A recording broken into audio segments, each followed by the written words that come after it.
Hello everyone, welcome back to my YouTube channel. Myself Nitesh और आज के इस लेक्चर में पढ़ेंगे ड्यू पॉइंट एंड ह्यूमिडिटी के बारे में। ओके, तो स्टार्ट करते हैं। देखिए, स्टार्ट करने से पहले ये समझते हैं कि जो टॉपिक है, इस टॉपिक का प्रैक्टिकल एग्जिस्टेंस कैसा है, मतलब इसको प्रैक्टिकली हम लोग कहाँ फील कर रहे हैं, कहाँ देखते हैं। अगर मैं आपसे क्वेश्चन करूं कि मेरे पास एक कोई भी ठंडी बॉटल आप फ्रिज से जब निकालते हो, तो ठंडी बॉटल आप फ्रिज से जब निकालते हो तो क्या होता है, बॉटल पे कुछ टाइम बाद क्या होता है, धीरे धीरे जैसे जैसे वो गर्म होने लगता है तो उसके आसपास उस बॉटल के सरफेस पे वाटर के ड्रॉपलेट्स आने लगते हैं। तो ये ड्रॉपलेट एग्जैक्टली आते कहाँ से हैं?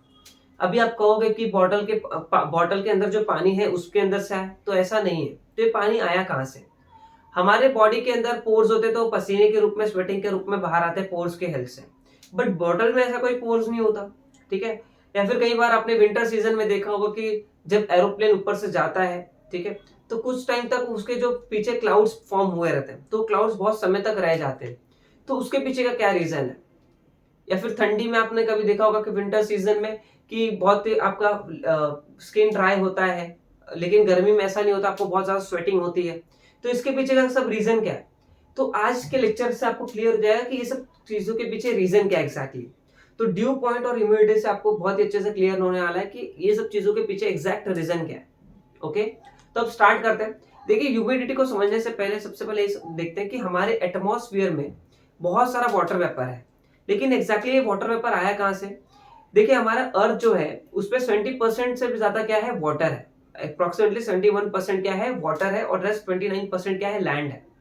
मतलब 71% पूरा एरिया हमारा जो अर्थ का है वो वाटर से कवर्ड है। तो अभी सन पूरे दिन रहता है, तो सन के प्रेजेंस में क्या होता है, ये वाटर कंटिन्यूअसली इवेपोरेट होने लगता है। इवेपोरेट होके कहाँ जाएगा ये वाटर वेपर्स के फॉर्म में, छोटे छोटे, बहुत ही छोटे छोटे ड्रॉपलेट्स के फॉर्म में क्या होगा, एयर में आके स्टोर होने लगेगा। ठीक है। तो एयर के अंदर क्या आ जाएगी, नमी आ जाएगी। ठीक है, मॉइस्चर आ जाएगा। बात समझ में आ रहा है? तो ये एयर के अंदर जो वाटर प्रेजेंस जो होता है, इसको हम लोग क्या बोलते हैं, मॉइस्चर। और मॉइस्चर कितना प्रेजेंट है एयर में, उसको हम लोग क्या बोलते हैं, ह्यूमिडिटी। अगर मॉइस्चर ज्यादा प्रेजेंट है, मतलब एयर वाटर मॉलिक्यूल ज्यादा प्रेजेंट है, तो तुम्हारा जो एयर है वो क्या है, ज्यादा ह्यूमिड है, बहुत ज्यादा ह्यूमिडिटी है। ठीक है। अगर एयर में वाटर प्रेजेंस कम है तो क्या होगा, ह्यूमिडिटी कम होगी। ठीक है। ये जो वाटर है ये कितना प्रेजेंट होगा एयर में, किसके ऊपर डिपेंड करता है? ये डिपेंड करता है टेम्परेचर ऑफ एयर पे। टेम्परेचर ऑफ एयर डिसाइड करता है वाटर कंटेंट को, कि वाटर कितना कंटेंट होगा उसमें। ठीक है। अगर टेम्परेचर एयर का ज्यादा है तो उसकी वाटर होल्डिंग कैपेसिटी ज्यादा होगी।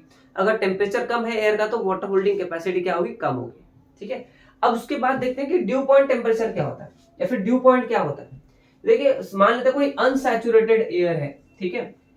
वो कोई सर्टेन टेम्परेचर पे, अभी आपको मैं अनसैचुरेटेड एयर बताऊंगा और सैचुरेटेड एयर के बारे में बताऊंगा। ठीक है।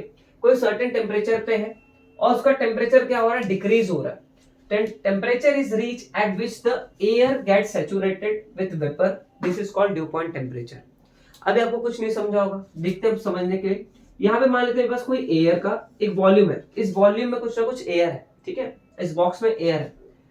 अब इस एयर के अंदर मान लेते हैं कुछ मॉलिक्यूल्स है, वाटर के मॉलिक्यूल्स है। ठीक है। यहाँ पे हम लोग देखिए, बहुत सिंपलिसिटी के लिए हम लोग क्या करेंगे, कुछ नंबर ऑफ मॉलिक्यूल्स ले लेते हैं। मान लेते हैं यहाँ पे 3 4 5 6 7 8 9 10 11 12 13 14 15।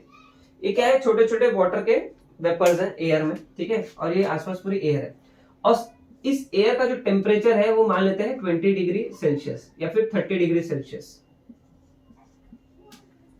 30 डिग्री सेल्सियस। ठीक है। अब मैंने क्या बोला था कि जितना ज्यादा टेम्परेचर होगा एयर का, उतना वाटर होल्डिंग कैपेसिटी बढ़ जाएगी। More the temperature of air, that means more the capacity to hold water. तो यहाँ पे मान लेते हैं 30 डिग्री सेल्सियस पे कितना है वाटर का, 20 मॉलिक्यूल्स है। तो लेट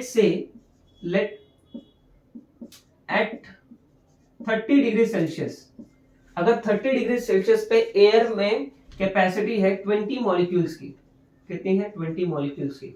ये हम लोग खाली एक ऐसा प्रैक्टिकली थोड़ा एग्जांपल के थ्रू क्या कर रहे हैं, थोड़ा समझने का ट्राई कर रहे हैं। ठीक है। एग्जैक्टली नंबर्स ऐसे कुछ नहीं है। ठीक है। ये हम लोग खाली समझने के लिए यूज कर रहे हैं।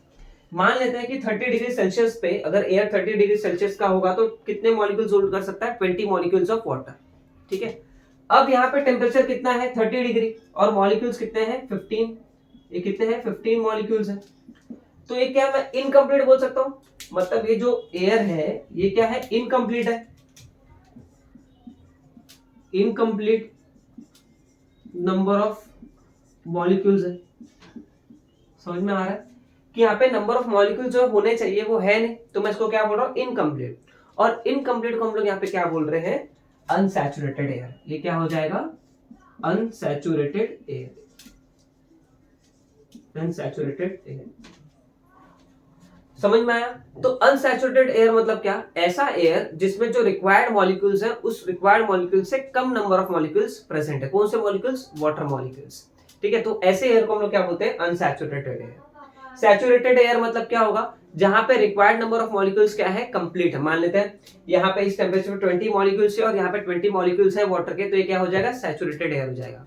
ठीक है, अब देखते हैं यहाँ पे, अगर मुझे इस एयर को सैचुरेटेड करना है, ये भी अनसैचुरेटेड एयर है और मुझको इसको सैचुरेटेड एयर करना है, तो मैं क्या कर सकता हूँ, मैं इसका टेम्परेचर कम कर सकता हूँ, अदरवाइज इसके अंदर नंबर ऑफ मॉलिक्यूल्स बढ़ा सकता हूँ।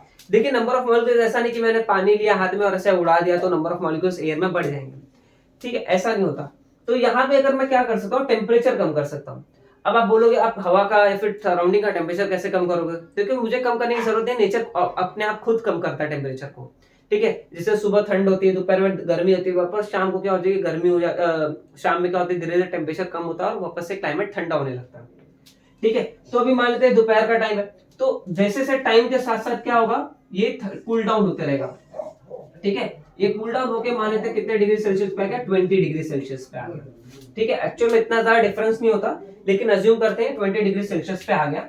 और 20 डिग्री सेल्सियस पे अगेन इसके पास कितने मॉलिक्यूल्स हैं, 15 मॉलिक्यूल्स हैं। कितने, 8 9 10 11 12 13 14 15। अब मान लेते हैं 20 डिग्री सेल्सियस पे 20 डिग्री सेल्सियस पे 15 मॉलिक्यूल्स होल्ड हो सकते हैं। ठीक है, मतलब जितना टेम्परेचर है उतना नंबर ऑफ मॉलिक्यूल्स है। ठीक है, required number of water molecules है। तो मैं अब क्या बोलूंगा, ये कैसा है, complete complete complete number of molecules present है। तो इसको हम लोग क्या बोलेंगे, यहाँ पे सैचुरेटेड एयर। इसको हम लोग क्या बोलेंगे, सैचुरेटेड एयर। देखिए अनसैचुरेटेड मतलब क्या, जो required number of water molecules है वो कम है, और सैचुरेटेड एयर मतलब क्या, जहां पे जितना मॉलिक्यूल्स वाटर मॉलिक्यूल्स रिक्वायर्ड था वो वाटर मॉलिक्यूल्स वहां पे कंप्लीट है, मतलब उसको हम लोग क्या बोलेंगे, सैचुरेटेड एयर। अब देखिए यहाँ पे पहले टेम्परेचर कितना था, 30 डिग्री सेल्सियस, फिर बाद में हम लोगों ने इसको 20 डिग्री कर दिया। तो ये करने से क्या हुआ, हमारा जो अनसैचुरेटेड एयर था वो किस में कन्वर्ट हो गया, 20 डिग्री लाने के बाद सैचुरेटेड एयर में। ठीक है, 30 डिग्री पे अनसैचुरेटेड था, 20 डिग्री लाने पर क्या हुआ, सैचुरेटेड हो गया। तो इस टेम्परेचर को हम लोग क्या बोलते हैं, ड्यू पॉइंट टेम्परेचर। ठीक है, अब वापस डेफिनेशन पढ़ते, देखिए अब समझ में आएगा।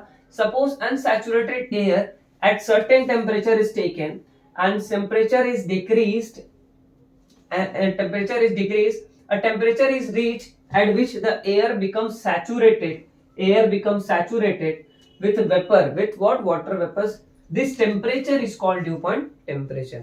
तो होप्स आपको यहाँ पर पूरा अच्छे से डेफिनेशन क्लियर हो गया होगा, मतलब समझ में होगा कि ड्यू पॉइंट टेम्परेचर क्या होता है।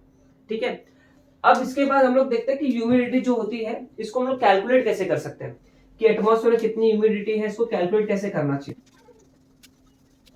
तो अब देखते हैं हमारे आसपास जो एयर होती है उसमें कितना ह्यूमिडिटी प्रेजेंट है, इसको कैसे मेजर कर सकते हैं। तो इसके लिए हमारे पास दो फॉर्मूलाज है। पहला क्या है, एब्सोल्यूट ह्यूमिडिटी। देखिए एब्सोल्यूट ह्यूमिडिटी क्या बताता है कि किसी भी गिवन वॉल्यूम ऑफ एयर में कितना मास ऑफ वाटर वेपर प्रेजेंट है, उसको हम लोग क्या बोलते हैं, एब्सोल्यूट ह्यूमिडिटी। सर मान लेते हैं यहाँ पे 1 मीटर क्यूब ऑफ एयर है मेरे पास, वॉल्यूम कितना है एयर का, 1 मीटर क्यूब। ठीक है, और इसके अंदर मान लेते हैं 10 ग्राम्स क्या है, 10 gram of water vapour present है। तो मेरा यहाँ पे एब्सोल्यूट ह्यूमिडिटी क्या हो जाएगा, मास ऑफ वाटर वेपर कितना है मेरे पास 10, और वॉल्यूम ऑफ एयर कितना है 1, तो क्या होगा 10 kg पर मीटर क्यूब। ये मेरा क्या आ गया, एब्सोल्यूट ह्यूमिडिटी। या फिर दूसरा तरीका क्या है मेरे पास, परसेंटेज रिलेटिव ह्यूमिडिटी। क्या है, परसेंटेज रिलेटिव ह्यूमिडिटी। ये क्या बताता है, actual mass of water vapour present in air upon mass of vapour needed to make air saturated into 100 क्यों, क्योंकि यहाँ पे परसेंटेज हम लोग निकाल रहे हैं। तो इसको समझते हैं, यहाँ पे देखते हैं, यहाँ पे मान लेते हैं मेरे पास एक कंटेनर है। ठीक है, और इस हवा का टेम्परेचर मान लेते हैं, या फिर टेम्परेचर हम लोग डिसाइड नहीं करते। यहाँ पे देखते हैं कि इस एयर में मान लेते हैं 10 grams of water vapour present है। ठीक है, इसमें मान लेते हैं 10 grams of water vapour present है, बट इसमें जिस टेम्परेचर पे ये है, मान लेते हैं टी टेम्परेचर पे है, इस टेम्परेचर पे 20 ग्राम्स क्या हो सकता था, वाटर वेपर होल्ड हो सकता था। ठीक है, 20 ग्राम्स क्या हो सकता था, होल्ड हो सकता था। मतलब रिक्वायर्ड कितना है 20 ग्राम्स और है कितना 10 ग्राम्स। तो मैं क्या लिखूंगा यहाँ पे, actual mass of water vapour present is 10 और mass of water vapour to make the air saturated is 20 into 100। तो क्या हो जाएगा, 0 से 0 चला गया, 2 1 जा 2 5 जा, तो 5 10 जा 50। तो 50% मेरे पास क्या है, रिलेटिव ह्यूमिडिटी। ठीक है, डिपेंड करता है, ये तो हम लोग ने खाली एक एग्जांपल लिया है। ठीक है, एग्जैक्टली ये नंबर्स ऐसे करेक्ट नहीं है, बस हम लोग एक अजम्पशन के हिसाब से समझने के लिए एग्जांपल्स ले रहे हैं। ठीक है, अब देखिए यहाँ पे जो परसेंटेज, रिलेटिव परसेंटेज ह्यूमिडिटी जो है, अगर ये 60% से ज्यादा होती है, मोर देन 60%, तो क्या होगा, जो हमारा एयर होगा वो कैसा होगा, मॉइस्चर वाला होगा, मॉइस्ट होगा। ठीक है, वेट होगा मतलब। ठीक है, अगर 60% से कम ह्यूमिडिटी है तो हम लोग क्या बोलते हैं, ड्राई एयर है वो कैसा है, ड्राई एयर। ठीक है, एयर में मॉइस्चर बहुत कम प्रेजेंट होगा। तो हमको गर्मी के टाइम में ज्यादा पसीना क्यों आता है, क्योंकि गर्मियों में क्या होता है, जो एयर का टेम्परेचर ज्यादा होता है, और एयर का टेम्परेचर ज्यादा होगा तो वाटर होल्डिंग कैपेसिटी ज्यादा होगी, और वाटर होल्डिंग कैपेसिटी ज्यादा होगी तो क्या होगा, बहुत सारे वाटर वेपर हमारे आसपास प्रेजेंट होंगे। बट वही विंटर सीजन में क्या होता है कि टेम्परेचर बहुत कम होता है तो वाटर होल्डिंग कैपेसिटी कम होती है, इसके लिए जो हवा होती है बहुत ड्राई होती है, सूखी होती है। ठीक है, तो यहाँ पे वही चीज हमको समझ में आ रहा है, ह्यूमिडिटी अगर 60% ज्यादा है तो एयर कैसा होगा, वेट होगा, मॉइस्ट होगा, और 60% से कम होगा तो ड्राई एयर होगा। तो इतना आपको होप सो क्लियर हो गया। तो आपको अभी बताइए, जो बॉटल वाला मैंने क्वेश्चन पूछा था, बॉटल के बाहर वाटर वेपर्स कैसे आ जाते हैं। अब देखते हैं, यहाँ पे सुबह सुबह आपने देखा होगा कि आप चलते हो गार्डन में, तो गार्डन के जो लीव्स होते हैं, गार्डन में जो लीव्स होते हैं पत्तों पे, वो वहां पे पानी आ जाते हैं। ठीक है, गाड़ी के कांच पे पानी आ जाता है, मॉइस्चर आ जाता है, वो कहाँ से आता है, वो भी इसी का कारण है, इसी का रीजन है। देखिए एग्जैक्टली होता क्या है कि जैसे रात में होता है, रात हो जाती है तो क्या होता है, ठंडा हो जाता है एकदम टेम्परेचर, लेकिन दिन में क्या होता है, टेम्परेचर ज्यादा होता है। तो दिन में जब टेम्परेचर ज्यादा होगा तो एयर गर्म होगा तो उसके अंदर वाटर मॉलिक्यूल ज्यादा होंगे। बट जैसे जैसे टेम्परेचर गिरता रहेगा, टेम्परेचर गिरता रहेगा तो क्या होगा, रात में टेम्परेचर कम हो जाएगा, तो जो एक्स्ट्रा वाटर ड्रॉपलेट्स हो क्या होंगे, कंडेंस होके नीचे गिर जाएंगे, और नीचे जमीन पे गिरेंगे। तो जमीन पे क्या है, लीव्स है, कार है, आपका कोई भी सामान है, तो उसके ऊपर वो वाटर ड्रॉपलेट गिरेगा और आपको वाटर ड्रॉपलेट दिखता है। बट बॉटल के केस में क्या होता है, बॉटल के केस में अगर मान लो आपने ठंडा ठंडा पानी लिया इसमें, और बाहर टेम्परेचर कैसा है, गर्म है। ठीक है, बट यहाँ पे टेम्परेचर गर्म है, हॉट था, और ये कोल्ड था। जब ये कोल्ड है तो इसके आसपास का जो एयर है रखने का, इसके आसपास का एयर भी कोल्ड हो जाएगा, ठंडा हो जाएगा।